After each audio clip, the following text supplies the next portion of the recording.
Hi guys, in this short video tutorial, I'm gonna tell you that how you can turn off stereo sound in your iPhone that is updated to iOS 17 or is still functioning or running at iOS 16. Before starting the tutorial, make sure that you have subscribed to my channel and you have liked the video. So let's get started. So sometimes, due to accidental jobs or water may damage your iPhone speakers.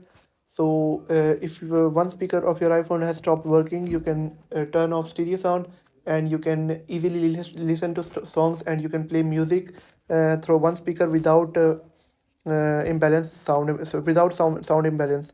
So let's get started. First of all, you will have to open the settings and then go to accessibility, then scroll down until you find audio and visual.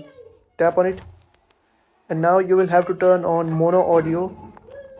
Then you will have to scroll down, and if the left speaker of your iPhone has stopped working, you will have to switch this one to the right side, and if the right speaker of your iPhone has stopped working, switch this to left side completely, and this will fix your sound imbalance, and the speaker of your iPhone that is working will provide you the audio.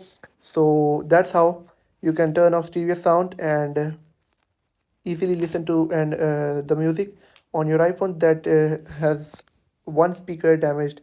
So if you have found the video helpful, make sure to like the video and subscribe to my channel. Thank you.